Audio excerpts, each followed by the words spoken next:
I would say that I was an activist. I was very anti-war. I started our anti-war club, and I used to go to a lot of protests. And this is like George W. Bush time, so a long time ago. There's a lot to protest. And after a while, I felt like I wasn't being very productive, and I kind of felt like there's a lot of negativity. People were just really angry all the time. And I kind of stopped going to these protests and rallies and stuff.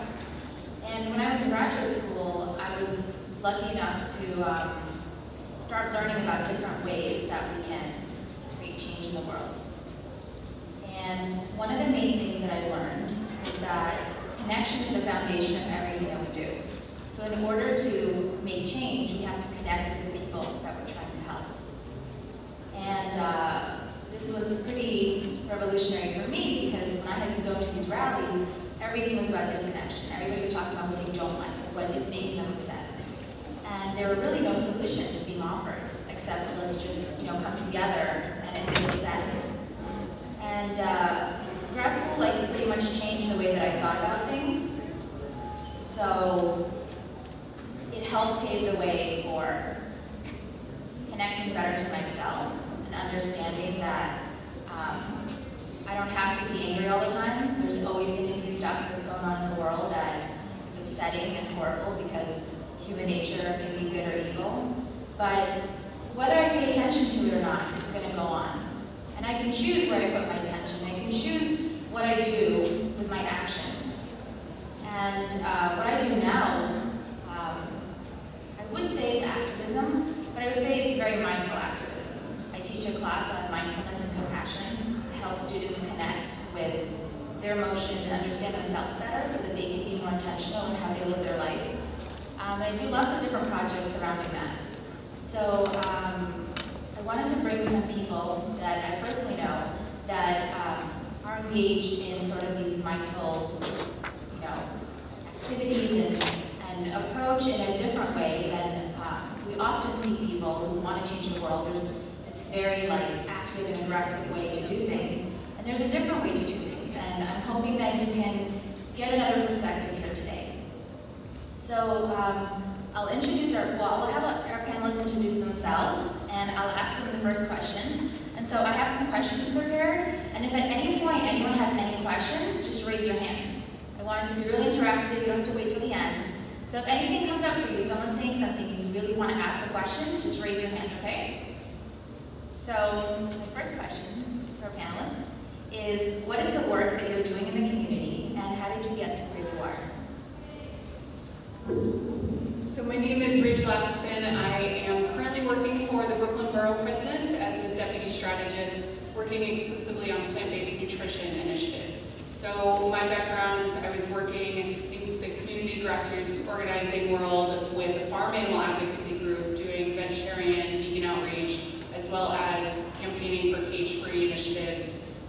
And I was in Boston, Philadelphia, Washington, D.C., where I ended up organizing a campus outreach program. So we paid students to do vegetarian advocacy on their campuses. That program continues today, so if anyone is interested, I can talk to you after about it. I then moved on to work in the mayor's office. I was Mayor de Blasio's animal welfare liaison, and actually last week I switched over to the Brooklyn Borough President's office. So I am still transitioning, but my work, I'd say, is mostly in that vegetarian and vegan space. Hi, my name is Josh. My day job, I'm a digital marketer, so I work for an education company where I do a lot of design work, designing posters, emails, conference designs and stuff. But then what I do on the side is I have a YouTube channel called The Josh Speaks, where I focus on making videos for teens and young adults, so anyone from the age from middle school to high school to college that's in the process of discovering who they are. I kind of talk about different topics that are kind of on the minds of young people. So dealing with things like building their confidence, talking to their crush, dealing with failure, managing the different types of relationships they have with their friends. So those are the topics I kind of focus on. I've been on YouTube since 2011 making videos. I have about 120,000 subscribers now, and I've spoken to different schools and for different events, kind of talking about how we can kind of focus on my 3 key points are building confidence, mindfulness, and compassion to help people learn how to be their best selves.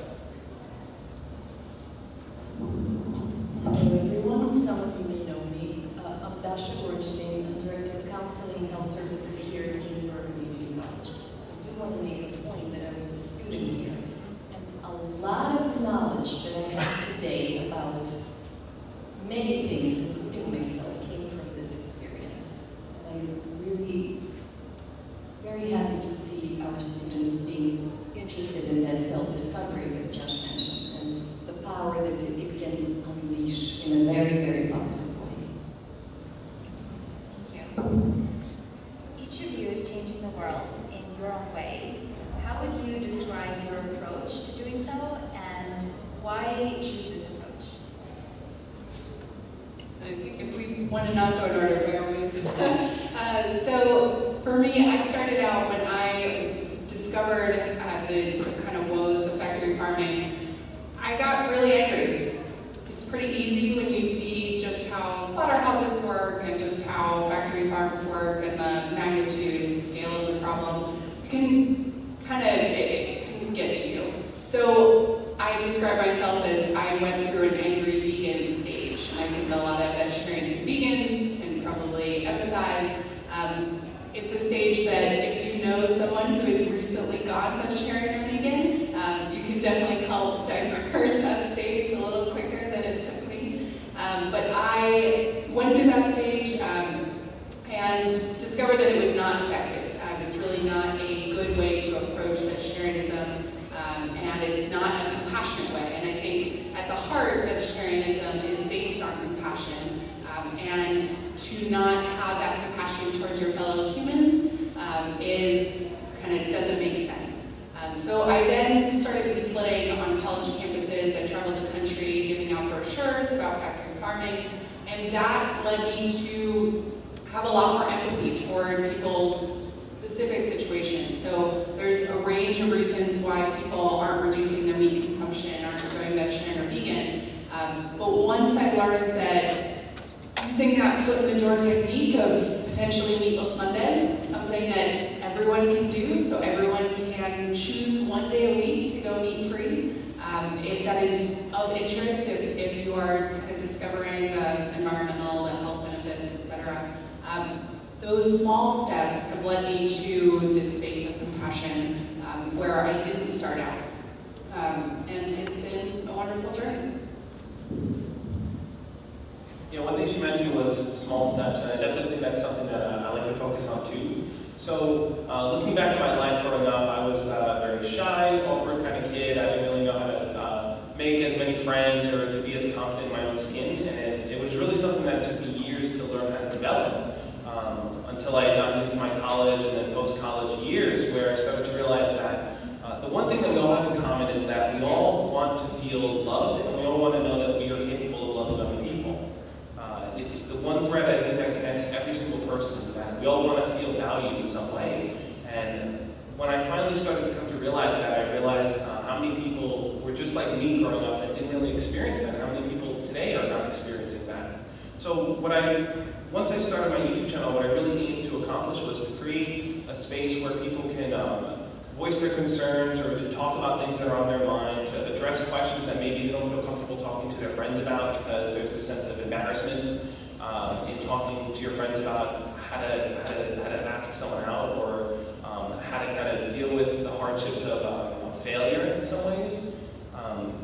I saw a big gap on the internet that wasn't being filled. And one of the main inspirations for me growing up was Mr. Rogers. I don't know how many of you know Mr. Rogers, but I grew up watching Mr. Rogers' Neighborhood, and when I was young, very young, I thought it was boring. I was like, this is not Batman, I don't want to watch it. But as I got older, I started to really understand the value in it, and in that just simply knowing that there's someone there that is open to listening to you, I think is such a key part of our development. So what I aim to do is to do that on a YouTube platform, to do that on a larger scale, to help people all across the world realize that if there's a concern or if there's something that they're thinking about, that there's always someone there that will be open to listening to them and will approach that situation and talk about it from a non-judgmental position.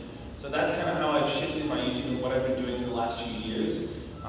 Like I said, my audience, I just recently passed 120,000, so it's like I get messages from people in all different countries, all over the world, and it's so interesting hearing different perspectives. So a perspective we may carry here, let's say in the US, may be different in another country or different in another culture. So there are multiple ways of looking at the world, but I think the common thread that we all share is that we all want to be heard and we all want to be understood. So no matter which culture or country or position we come from, I think that's something that we always have to remember.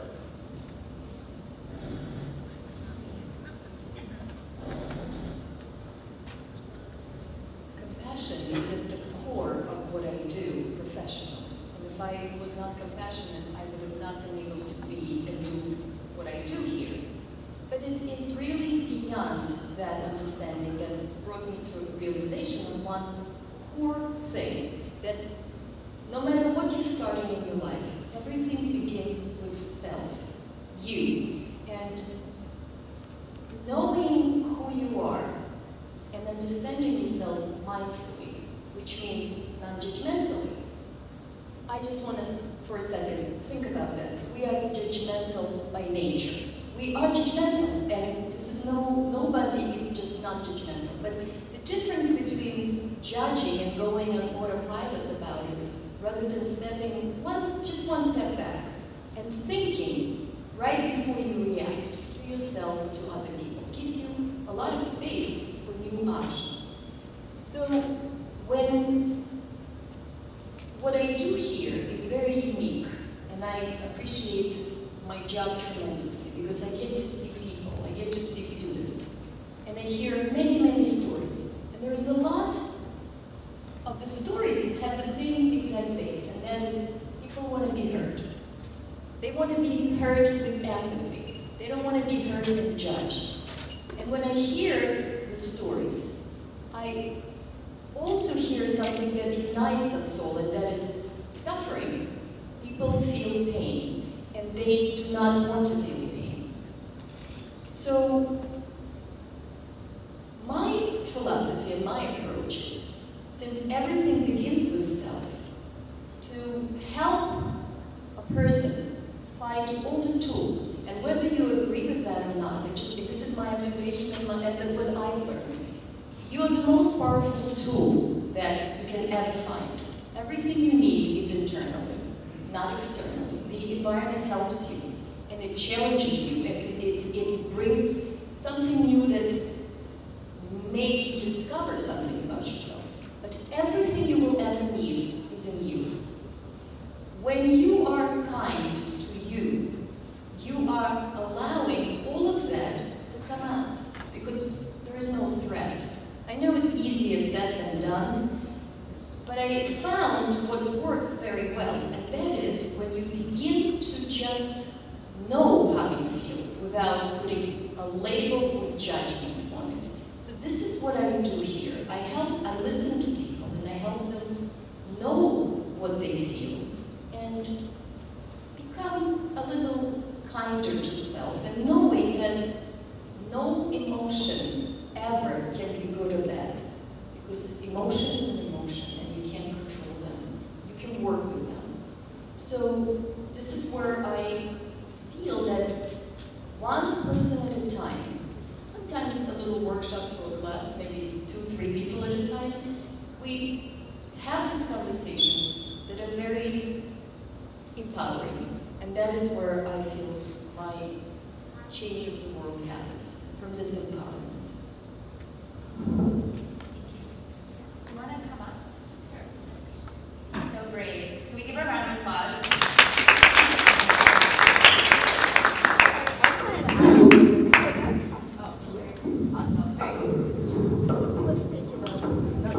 You guys are so spontaneous. All right. Would you say that you agree with him? Like, when you're dealing with people around you, like all the stories that come to you, would you say that at first, when they're not in touch with their emotions, do you feel like, or would you agree with him saying that everyone just wants to feel love? Is there like one common theme at the end of the day? Like, is there a theme at all, actually? There is, and it's absolutely that. I know sometimes the word love is maybe a little challenging, because but if you think about that simply, it's a very heartfelt energy. And anyone who, I think anyone, likes to feel that because it's peaceful, it's very kind, and it allows you to feel accepted. And it's the beginning of accepting of yourself. So I believe it's a common theme for all of the humans. Thank you. How do you deal with people who don't see things the way that you do, or even disagree with what you're doing? So put yourself in their shoes. So I actually try and take a moment when, for instance, when I'm dealing with someone who is more on the defensive side, I try and put myself in behind their glasses and say, what are my experiences that I'm bringing to the table that you aren't seeing on the outside? There's a way to empathize, and I'd say channeling that empathy is key. Yeah, I think empathy is a huge piece of it. I mean, when you think about talking to someone that you disagree with, or someone that just you personally has a wrong opinion or a bad opinion of some nature, I think you have to ask yourself, what is it that I'm hoping that they can learn from me? And you have to also put that over, what is it that I can learn from them?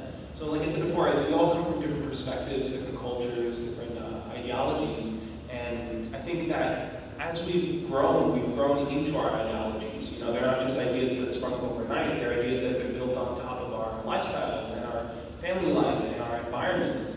So if we ever want to try to have a conversation with someone that doesn't turn into like complete, turmoil and just a huge mess, a big piece is to really step back and to ask ourselves, to first look internally and to ask ourselves, how did I come to believe the ideas that I believe? And as you start to apply that for yourself, you start to say, well, I think this because I grew up believing that, or I was taught this, or I've experienced it firsthand. To recognize that pattern in yourself is also to recognize it in another person, to recognize that they as well have also gone through that same experience of learning things and being taught things and experiencing things.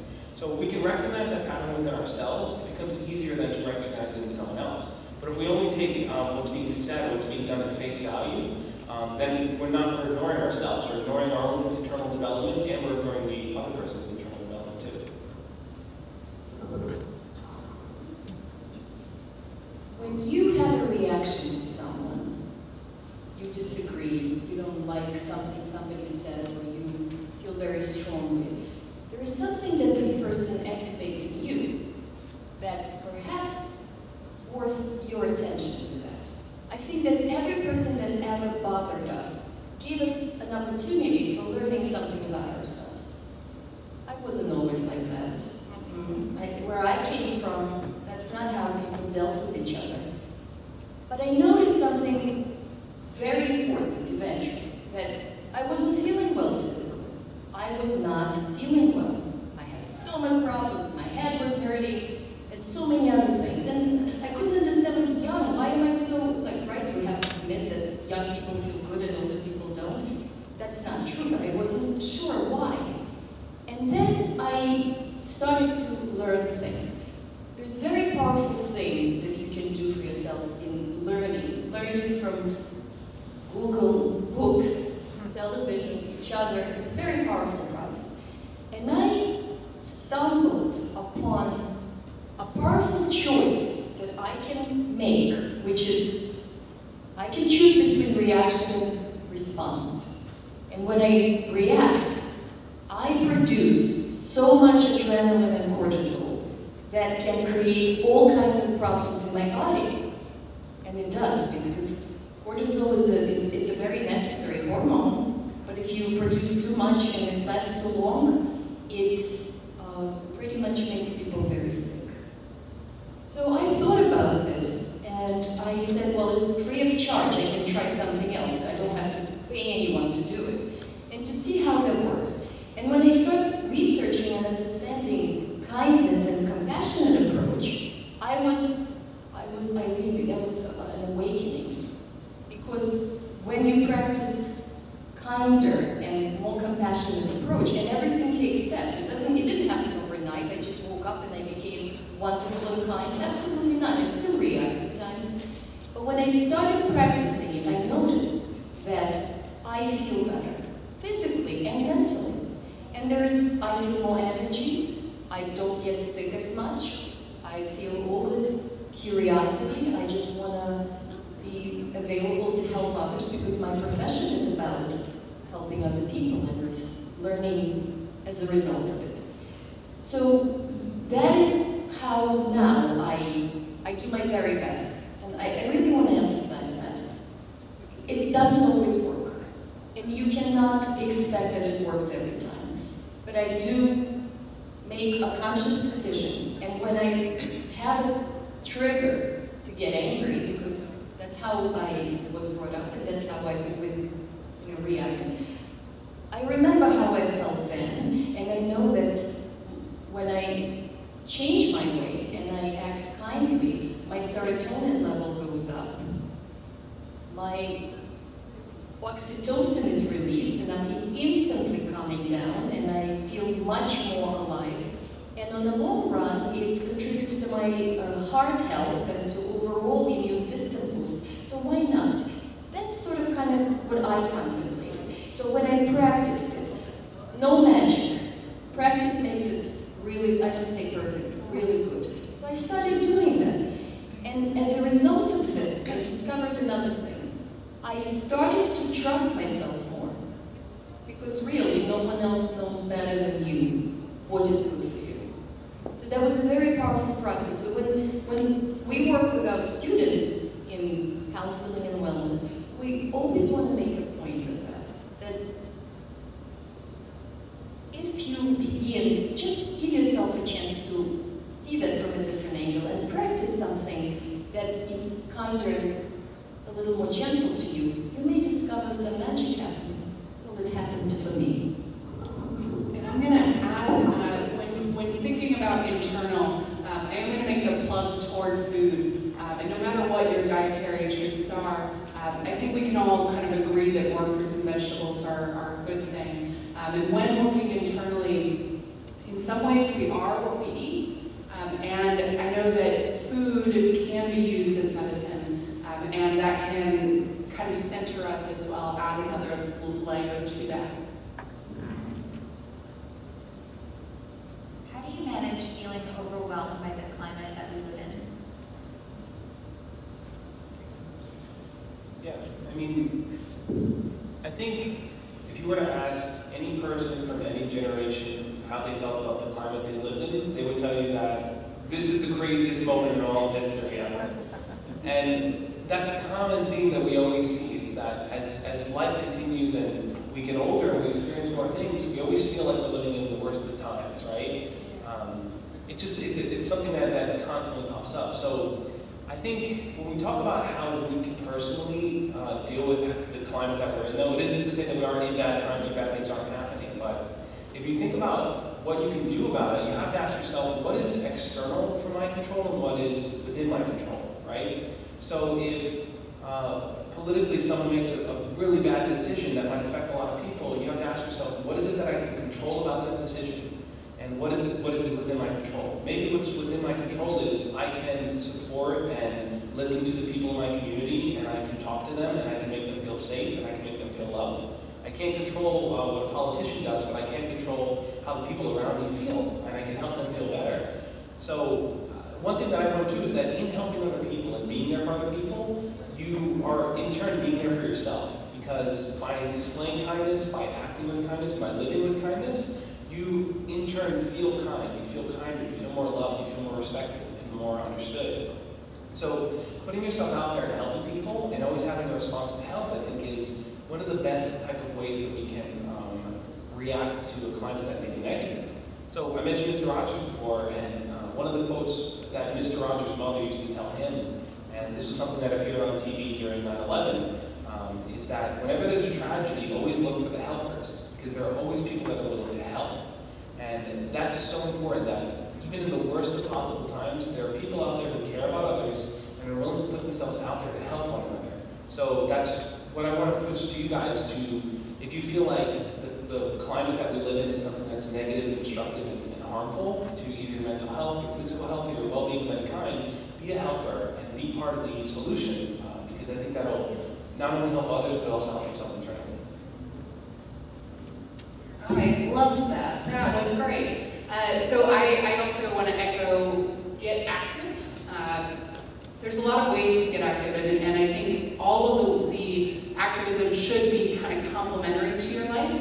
I'd say if you don't enjoy volunteering at an event, don't. Find what works for you. So for instance, I volunteer with a lot of different causes, and there are some causes that I just can't, I can't help with myself. So I donate 10% of my salary. I kind of consider it that sort of tithing. And that one helps me. It's insane how sometimes I get a high from just clicking donate, the donate button. It's great. So even if you're able to donate 1% of your earnings, I think that that's a really good kind of first step in making the world a better place.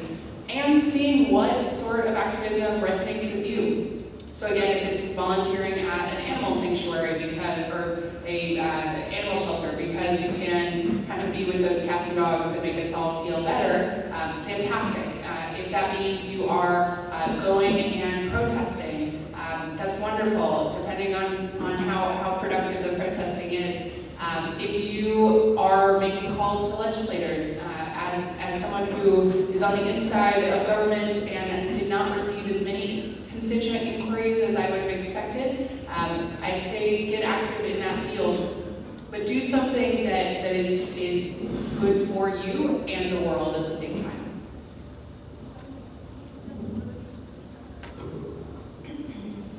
I'm speaking from what I learned from students, from everyone that I'm working with. And sometimes I hear that we sort of have this thinking, either something huge or nothing.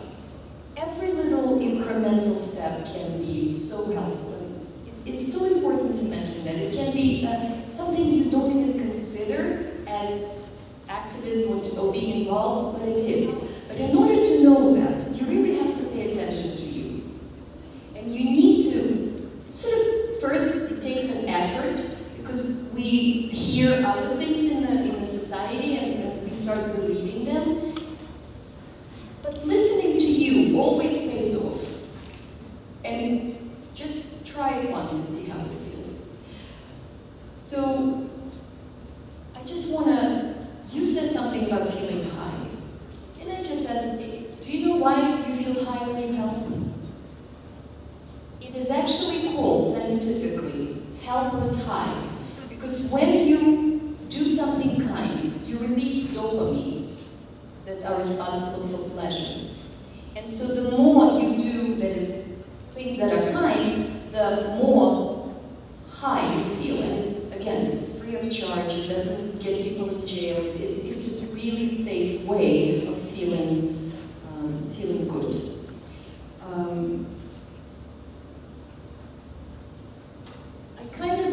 I know I talk a lot about self, but this is all I am really working with. And when I think about activism, the first thing that comes to my mind is compassion. Because when you want to be active in the community, in the society, it is because you want to help other people, to relieve their suffering, to make a change in the world so they can feel better as a result of it.